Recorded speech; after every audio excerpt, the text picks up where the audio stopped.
Hey, good morning. It's me again. And I want to do another segment on relationships, okay? And it's a big one. It's a big one to me. It's the one main ingredient people need in order to have a successful, healthy, prosperous relationship, okay? And this is not just a relationship with our partner, our loved one. It's not just for the boyfriend, girlfriend, the wife, or the husband thing. It's also for a relationship with yourself, with God, with your family, with your children, with your parents. This is the main ingredient, okay? And I was thinking about it yesterday because I was talking to quite a few people on this topic, and it's the topic of forgiveness, okay? We cannot develop love. We can't develop love. We can't maintain love. We can't receive love or give love without forgiveness. And the reason I'm saying that is because, one, it starts with forgiving ourselves. So many of us are so full of personal resentment and condemnation to where we are so severely abusive mentally to ourselves that we not only stop believing in ourselves, but we refuse to love ourselves. Some of us don't even pray for ourselves, let alone believe in ourselves. We're so verbally and non-verbally neglectful of our own well-being. And it starts there. I go to the gym because I am learning to love myself more and more. I mean, I love myself, but I'm learning to love myself more and more in a healthy way. I'm eating better because, I talk about Leslie. Leslie was the first person to really kind of get me in touch with the connection between healthy eating and loving yourself in a healthy way. Because I discipline myself to eat healthier, to drink water, because I really do care about myself. I really do. And I want to be healthy. I want to breathe better. I want to sleep better. I want to be the best version of me. And so disciplining myself to work out in the morning, to eat my vegetables, to avoid donuts. You guys know I love donuts. Is a sign of loving yourself. Okay, another sign of that is the people we associate with, okay? If we're associating with people that drain us, dog us, use us, manipulate us, don't appreciate us, that is not a sign of us loving ourselves. Well, look, I understand, some of our family members may not appreciate us as much as we would like. Okay, I get that. But we can accept their flaws without repeatedly putting ourselves in harm's way. I gotta pass this car. And what I mean by that is we seek approval from those who, how do I put this?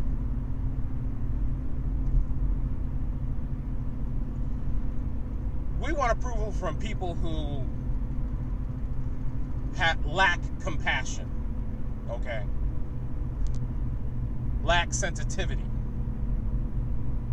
And we put our self-esteem in their hands and they hold it hostage when we don't even approve of ourselves. So a big part of that is we have to forgive ourselves so we can give ourselves permission to be around people who are healthy, okay? Now the other part of forgiveness is forgiving that other person because they're not perfect. Now mind you, if you can't forgive yourself, you're never going to get to the second part of forgiving somebody else. So let's just get that straight. First, you have to thoroughly forgive yourself. Give yourself a break. Let yourself off the hook. Give yourself credit for being incredible. I tell a lot of my friends how incredible they are, and most of them will blow it off. They'll let that just kind of run off their back like a duck. And I'm just like, you got to start receiving that. You got to start receiving that, because once you start understanding that, you'll start attracting better into your life, because you'll believe you deserve better, which is the truth. So once you can grasp that, then you can start forgiving other people. And one of the things my wife had put on her note card for me, because she was talking about the things that she loves about me, and I didn't even realize that she knew that. And she said she loved me because I forgive her when she's wrong. And, and I tease her because my wife never thinks she's wrong, which is not true, but it's just kind of a joke.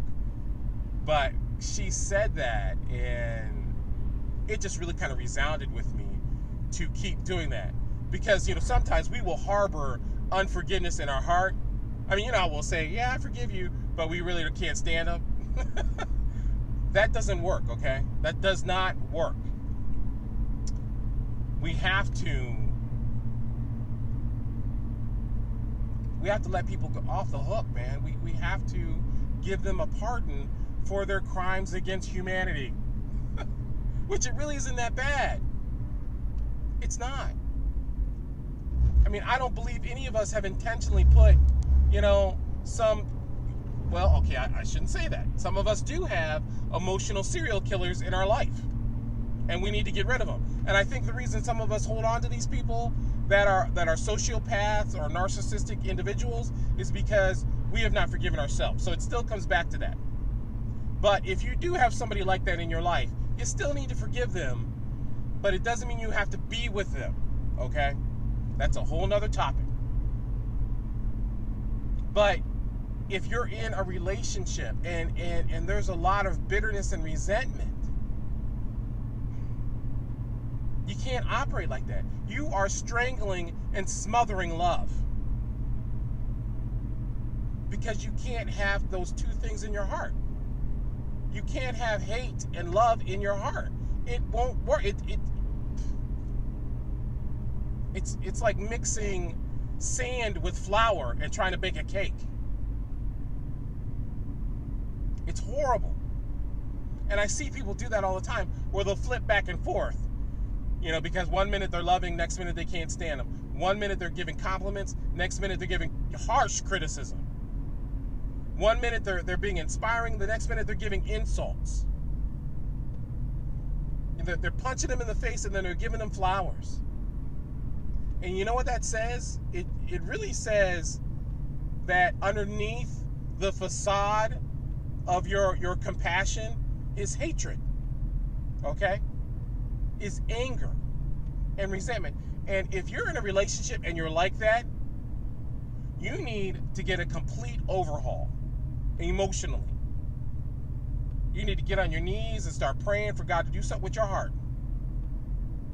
Because you're never going to have a healthy, loving, you're never going to be able to receive love or give love in a healthy way. You're just faking it. And I believe some people are stuck in that cycle, and they want love, but they don't want to let go of their anger. And you have to, you got to put that thing to rest. You got to kill that unforgiveness in your heart. It has to be, you have to do heart surgery, and you have to take that cancer out.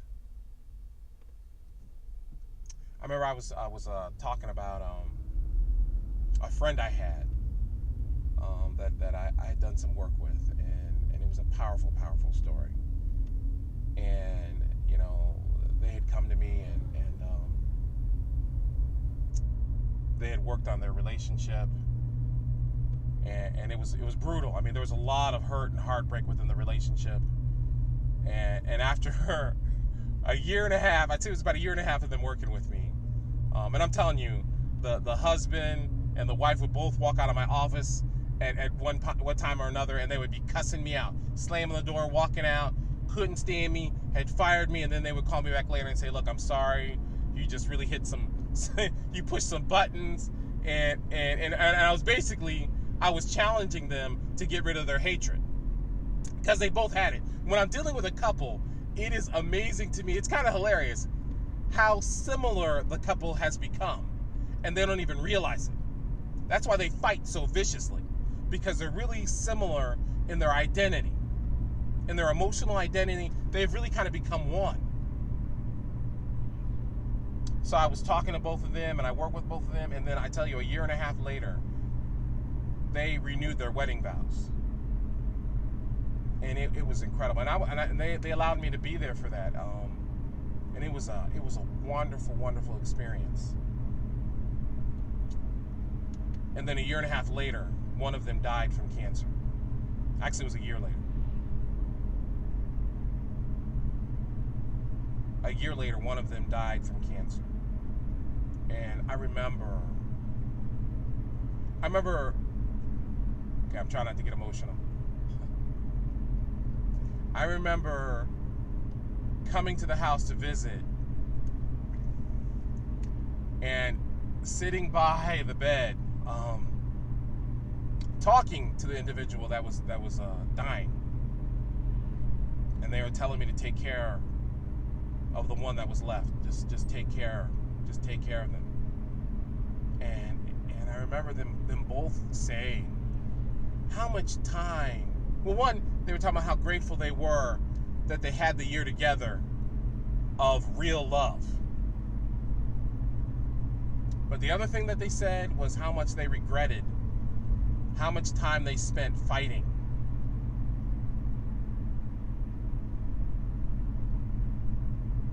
So I want you guys to really take a look at your life and your relationships. How much time are you spending fighting, unforgiving, being full of bitterness, resentment, and hatred? And don't lie. Look, you can lie to me, but don't lie to yourself. If you can't forgive yourself, then I promise you, you've got hatred in your heart. You will not be able to have a successful relationship with somebody else. If you can't give yourself credit, if you can't love yourself, and the proof is in the pudding. How you treat yourself is an indication of how you feel about yourself. So if you're spending all your time working and doing stuff for everybody else and never giving yourself a break, never taking time off, you don't like yourself. You don't love yourself. You abuse yourself. You neglect yourself. And I'm holding you accountable to start treating yourself better. Because until you can do that, you're just wasting time. And eventually, you're going to run out of time. And especially if you're in a relationship, if you're married, engaged, or in a long-term relationship, and most of it is miserable, that person is not always going to be there.